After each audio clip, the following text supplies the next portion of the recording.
اعوذ باللہ من الشیطان الرجیم بسم اللہ الرحمن الرحیم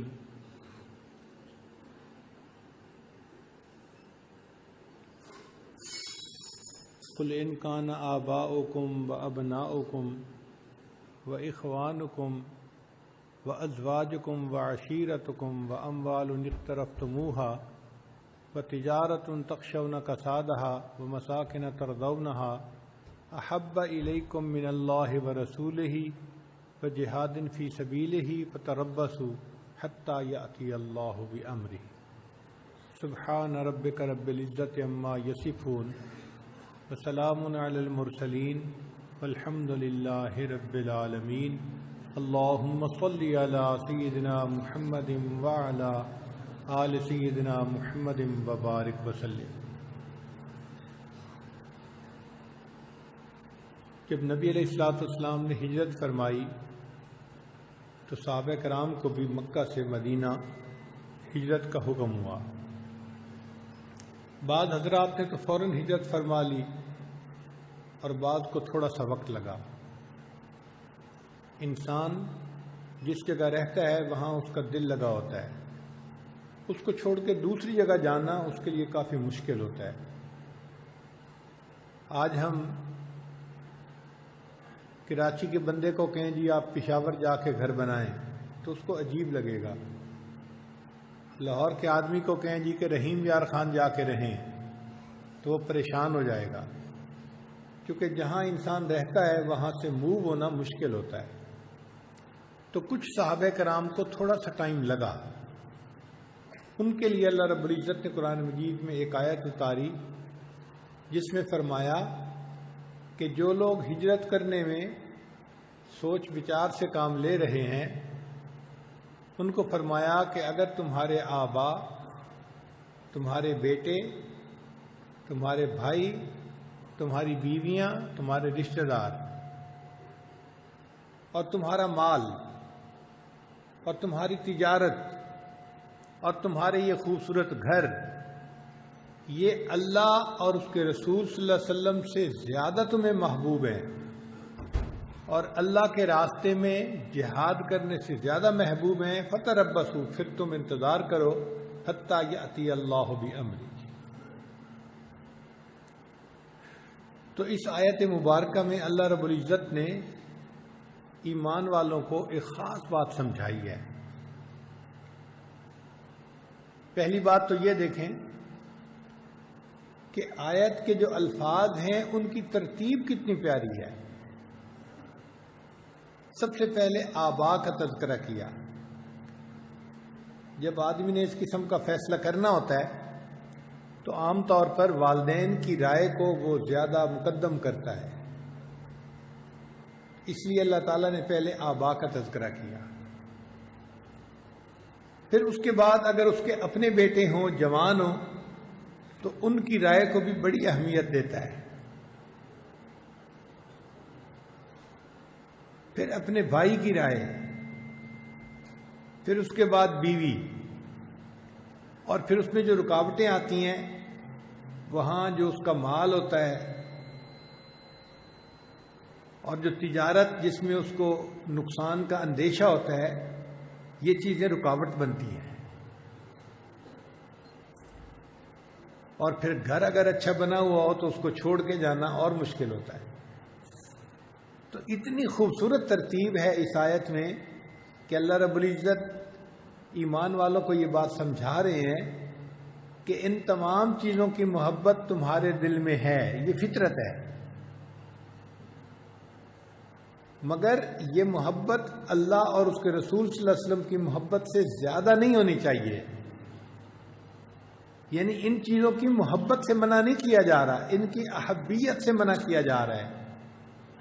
مقصد یہ بتانا تھا کہ یہ چیزیں دائرہ شریعت کے اندر جائز ہیں، لیکن اگر یہ اللہ اور اس کے رسول صلی اللہ علیہ وسلم کی محبت سے بڑھ جائیں گی اور راستے کی رکاوٹ بن جائیں گی تو ایمان والو تم اس راستے کی رکاوٹ کے اوپر پاؤں رکھ کے آگے گزر جاؤ، تمہاری منزل کچھ اور ہے۔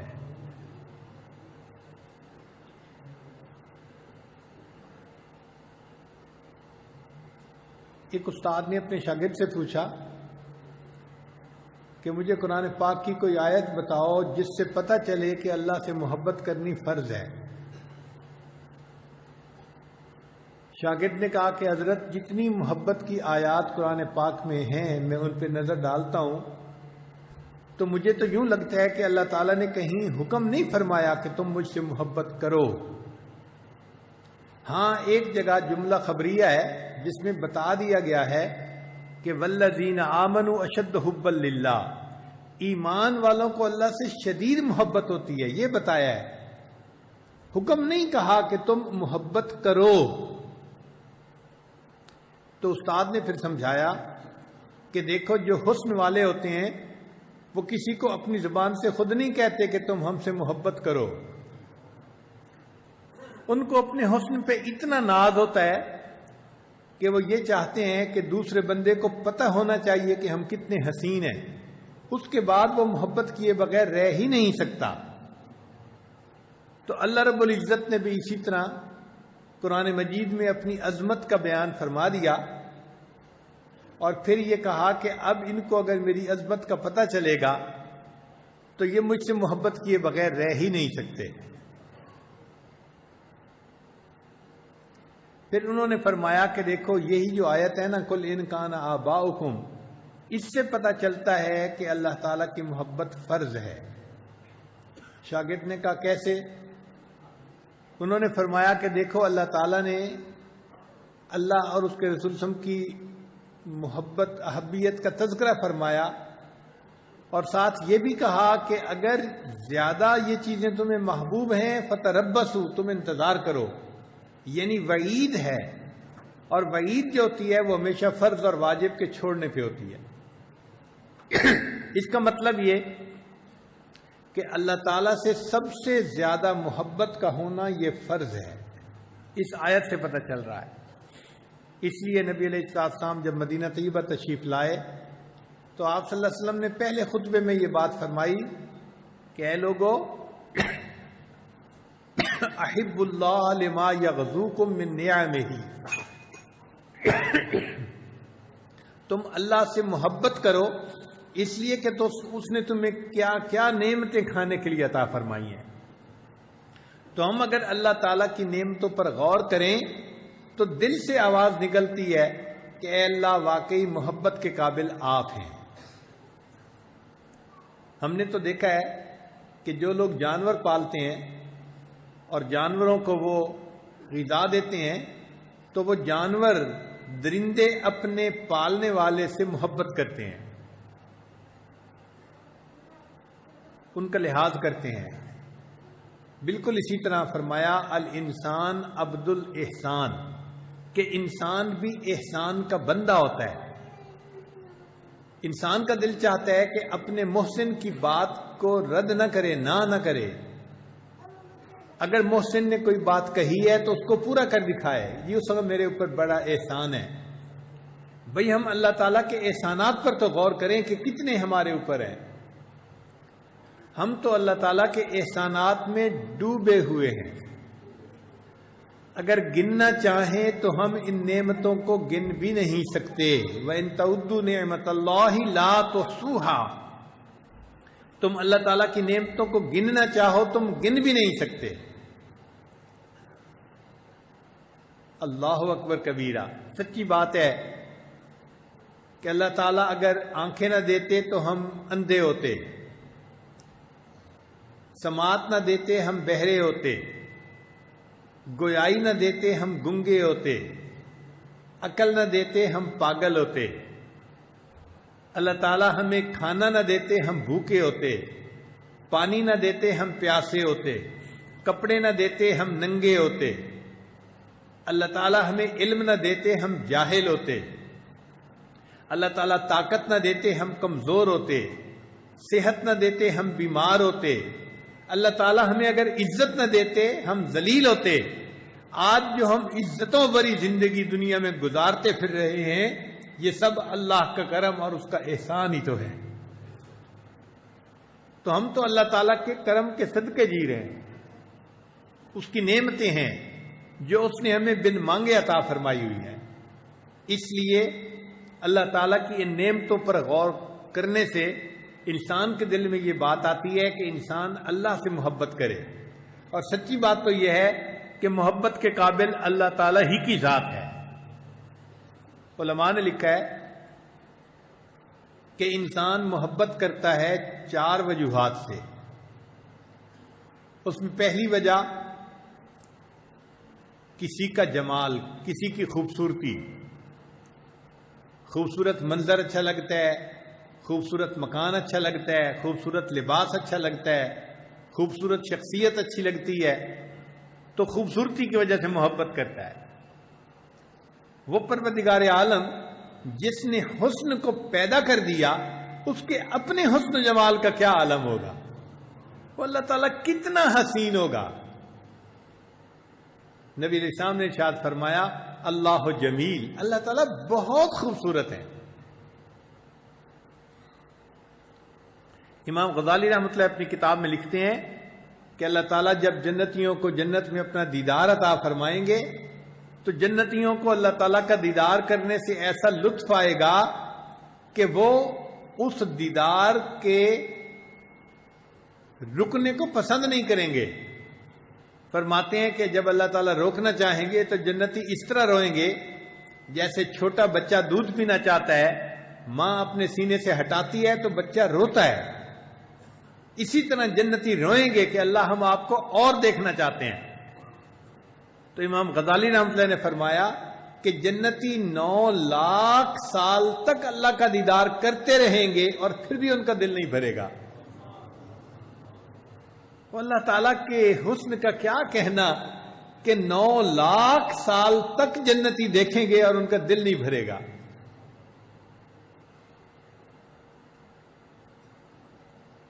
تو اگر جمال کے نقطہ نظر سے دیکھنا ہے تو بھی اللہ تعالیٰ ہی کو یہ بات سجتی ہے کہ انسان اللہ سے محبت کرے۔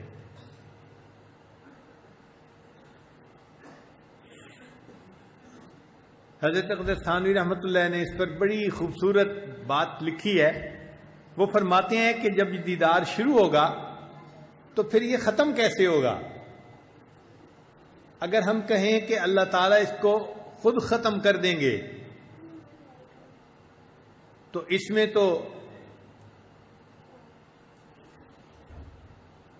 بخیلی کا شبہ ہوتا ہے کہ بچہ چاہتا ہے دودھ پیوں اور ماں سینے سے ہٹا دیتی ہے، بندہ چاہتا ہے اللہ تعالیٰ کے چہرے کو دیکھوں، دیدار کروں اور اللہ تعالیٰ بند کر دیتے ہیں۔ تو فرماتے ہیں کہ یہ تو بخیلی کا شبہ اس میں پڑتا ہے۔ اور اگر ہم کہیں کہ نہیں اللہ تعالیٰ تو دیدار کرواتے رہیں گے اور بندے دیدار کرنا بند کر دیں گے تو یہ بندوں کے لیے باعث خجالت ہے، ندامت ہے کہ اللہ دیدار کروائیں اور بندے دیدار کرنا بند کر دیں، تو پھر دیدار بند کیسے ہوگا؟ تو حضرت اقدس تھانوی رحمۃ اللہ فرماتے ہیں کہ اس کا حل یہ نکلے گا کہ اللہ تعالیٰ جب تک چاہیں گے دیدار ہو، جمال کی تجلیات سے دیدار کروائیں گے اور بندے اللہ کا دیدار کرتے رہیں گے۔ جب اللہ تعالیٰ چاہیں گے کہ اب میرے بندے جنت کی نعمتوں کے مزے اڑائیں اور دیدار کو بند کر دیں تو اللہ تعالیٰ جلال کی تجلیات ڈالیں گے اور بندے خود بخود جنت کی نعمتوں کی طرف متوجہ ہو جائیں گے، نہ ان پہ اعتراض ہوگا نہ ان پہ اعتراض ہوگا۔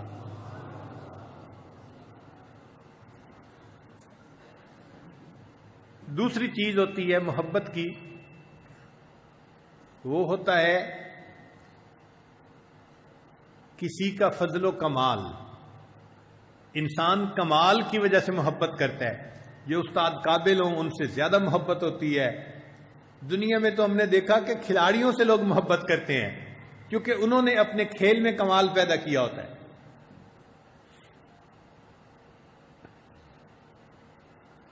اللہ تعالیٰ کے فضل و کمال کے کیا کہنے، سبحان اللہ۔ قرآن مجید میں اللہ فرماتے ہیں کہ اگر یہ ساری دنیا کے سمندر سیاہی بن جاتے اور جتنے ساری دنیا کے اندر درخت ہیں ان کی کلمیں بنا دی جاتی، ان کلموں سے اور اس سیاہی سے تیرے رب کی تعریفیں لکھنی شروع کی جاتی، ایک وقت آتا یہ سیاہی ختم ہو جاتی، یہ کلمے ٹوٹ جاتی، تیری رب کی تعریفیں کبھی ختم نہ ہوتی۔ بلکہ فرمایا وَلَوْ أَنَّ مَا فِي الْأَرْضِ مِنْ شَجَرَةٍ أَقْلَامٌ وَالْبَحْرُ يَمُدُّهُ مِنْ بَعْدِهِ سَبْعَةَ أَبْحُرٍ مَا نَفِذَتْ كَلِمَاتُ اللَّهِ۔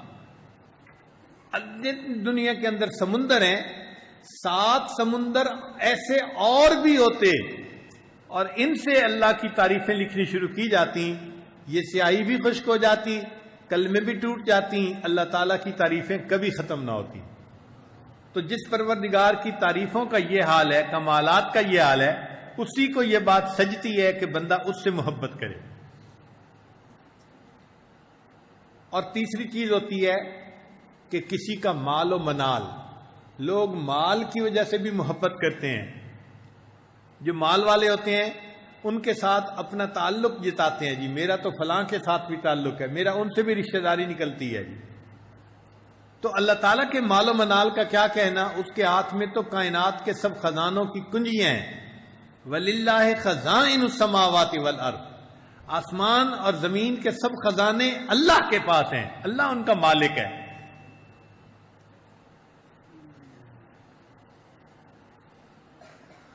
اللہ تعالیٰ نے ایمان والوں کے لیے جنت میں مکان بنائے ہوں گے، ایک اینٹ سونے کی، ایک اینٹ چاندی کی۔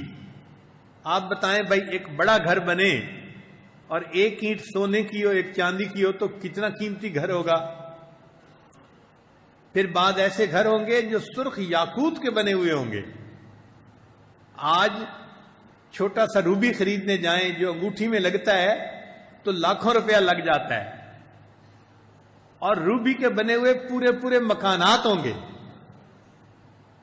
اور بعض جگہوں پہ ہے کہ بعض جنتیوں کے لیے اللہ تعالیٰ موتی کے مکان بنائیں گے جو بے جوڑ کا موتی ہوگا، اس میں کوئی جوڑ ہی نہیں ہوگا، پورا مکان ایسا بنا ہوا ہوگا۔ پچھلے دنوں ایک صاحب میرے پاس ایک کاغذ لے کے آئے، اس کے اوپر ایک خبر تھی ڈائمنڈ سٹار۔ انہوں نے کہا جی کہ امریکہ کے سائنسدانوں نے ایک ایسا ستارہ بھی ڈھونڈا ہے جو کاربن کا بنا ہوا ہے، 100% کاربن، اور وہ سٹار ہے، اور اس کا نام انہوں نے ڈائمنڈ سٹار رکھا ہے کہ پورا کا پورا وہ ڈائمنڈ ہے۔ اور اس کی جسامت کتنی ہے؟ اس کی لمبائی 4000 کلومیٹر ہے،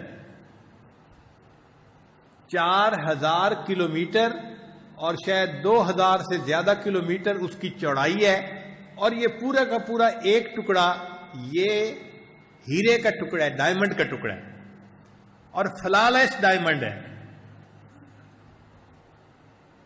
تو دنیا حیران ہے کہ اتنا بڑا بھی ہیرا ممکن ہے کہ 4000 کلومیٹر اس کی لمبائی ہو اور 2000 کلومیٹر اس کی چوڑائی ہو۔ تو کہنے لگا مجھے وہ آدمی کہ جی امریکہ کے سائنسدان حیران ہیں کہ دیکھو دنیا میں کائنات کے اندر اتنا بڑا ہیرا بھی کہیں موجود ہے۔ تو میں نے اسے مذاق میں کہا، میں نے کہا مجھے پتہ کیا لگتا ہے؟ کہنے لگا ہاں۔ میں نے کہا مجھے لگتا ہے کہ فرشتے کسی اللہ کے ولی کا جنت میں گھر بنا رہے ہوں گے، اور اس میں سے ایک اینٹ جو ہیرے کی بنی ہوئی تھی وہ گر گئی ہوگی اور یہ آسمان میں تیر رہی ہوگی۔ تو جس پروردگار کے پاس کائنات کے خزانے ہیں اسی کا حق بنتا ہے کہ انسان اس سے محبت کرے۔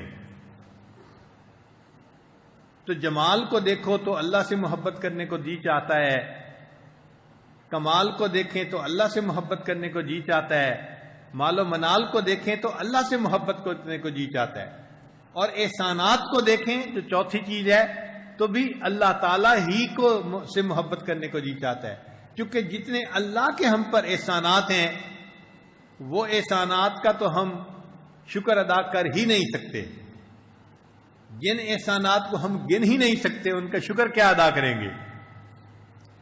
تو ان تمام باتوں سے پتہ چلا کہ محبت کے قابل یقیناً اللہ ہی کی ذات ہے۔ اس لیے نبی علیہ السلام نے ارشاد فرمایا احب اللہ بکل قلوبکم، کہ تم اللہ تعالی سے پورے دل کے ساتھ محبت کرو۔ بعض لوگ اللہ سے محبت کرتے ہیں ادھورے دل کے ساتھ. اللہ کی بھی محبت ہے اور ساتھ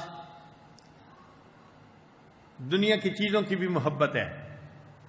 اللہ تعالیٰ ایسے شرک کو پسند نہیں فرماتے اور ایسے بندے سے اللہ تعالیٰ ناراض ہوتے ہیں.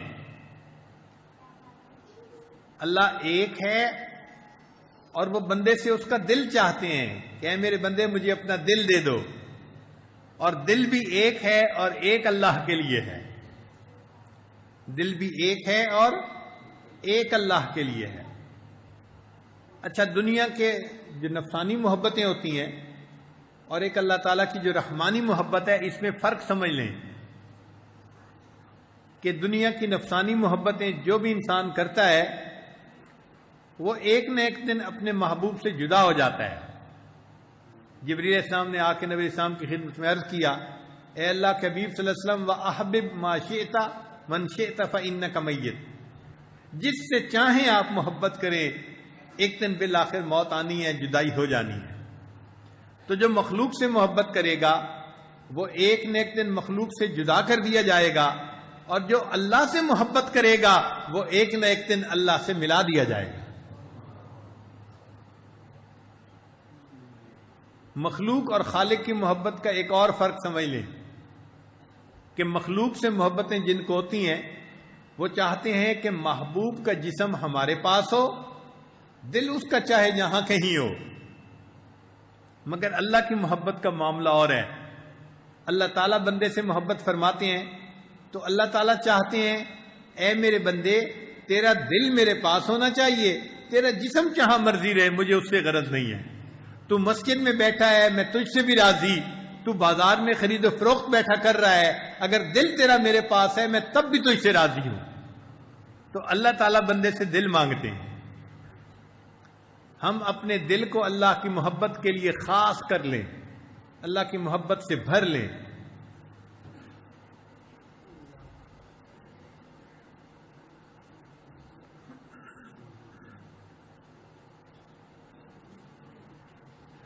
ذنون مصری رحمۃ اللہ علیہ ایک بات فرمایا کرتے تھے کہ جو شخص دنیا میں عبادت کرے گا اس کو اللہ تعالیٰ عبادت کے بدلے جنت عطا فرمائیں گے، اور جو بندہ اپنے دل میں اللہ کی محبت کو پیدا کرنے کا مجاہدہ کرے گا اللہ تعالیٰ اس کو جنت میں اپنا مشاہدہ عطا فرمائیں گے.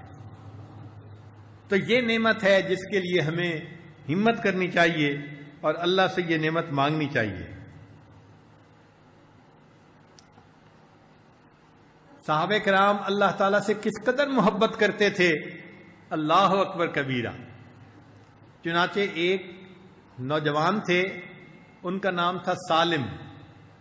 یہ ابو حذیفہ کے مولا تھے، یعنی ان کے آزاد کردہ غلام تھے. سالم مولا ابو حذیفہ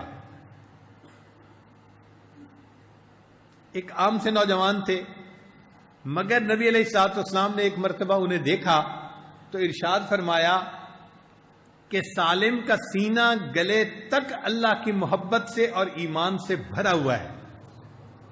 کیا خوش نصیب نوجوان ہوگا کہ جس کے دل میں اللہ کی محبت اتنی تھی کہ لسان نبوت سے اس کی تصدیق ہو رہی ہے کہ سالم کا پورا سینہ گلے تک اللہ کی محبت سے اور ایمان سے بھرا ہوا ہے.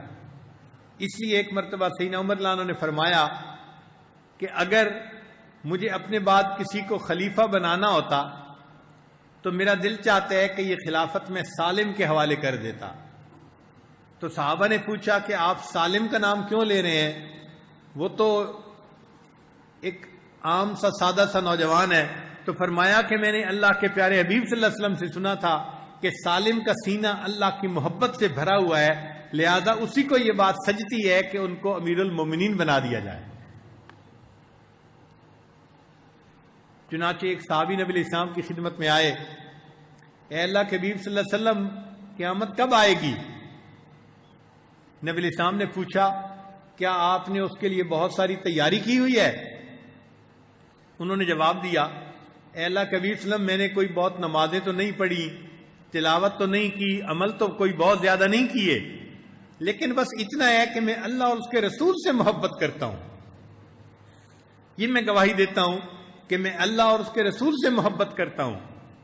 تو نبی علیہ السلام نے سن کے فرمایا اگر یہ معاملہ ہے تو انت مع من احببت، تو قیامت کے دن اس کے ساتھ ہوگا جس سے تجھے محبت ہوگی، تجھے اللہ کا وصل نصیب ہوگا.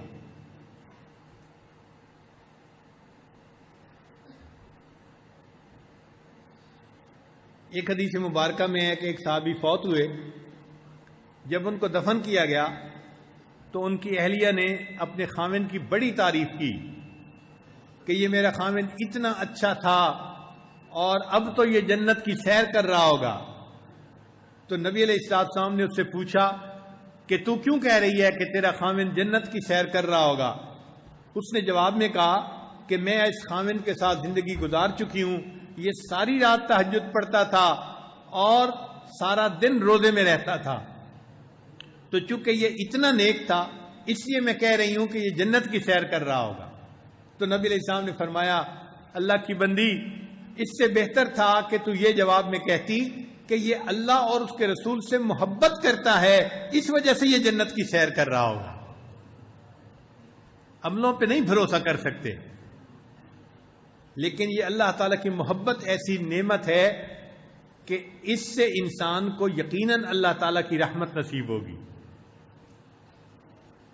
چنانچہ حضرت مولانا نشیر احمد گنگوئی رحمۃ اللہ علیہ ارشاد فرماتے تھے کہ جس بندے نے پوری زندگی میں ایک مرتبہ محبت کے ساتھ اللہ کا نام لیا، پوری زندگی میں ایک مرتبہ محبت کے ساتھ اللہ کا نام لیا، یہ ایک مرتبہ اللہ کا لفظ کہنا اس کے لیے کبھی نہ کبھی جہنم سے چھٹکارے کا سبب بن جائے گا. ایک دفعہ اللہ کا نام محبت سے لیا جائے تو یہ نام اس کے لیے کبھی نہ کبھی جہنم سے چھٹکارے کا سبب بن جائے گا.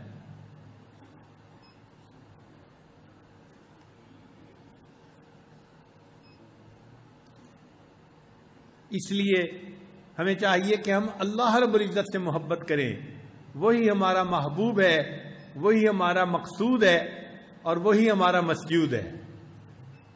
مولانا روم رحمت اللہ علیہ فرماتے ہیں عشق با مردہ نباشد پائیدار، مرنے والوں سے اور ڈھلنے والوں سے عشق پائیدار نہیں ہوتا.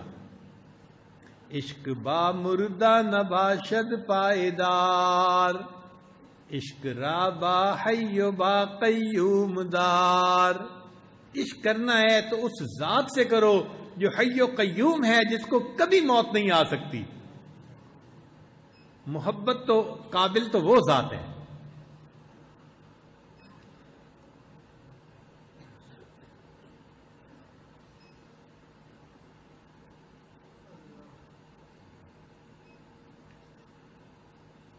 اب یہ محبت دل میں پیدا کیسے ہو؟ اس کے لیے سب سے پہلے ہے اللہ کا ذکر کثرت کے ساتھ کریں، کیونکہ ذکر سے ذات کی محبت پیدا ہوتی ہے. انسان جس چیز کا تذکرہ کثرت کے ساتھ کرنے لگ جائے اس چیز کی محبت دل میں آ جاتی ہے. آپ دیکھیں ابھی آپ کے سامنے آئس کریم کا تذکرہ شروع کر دیں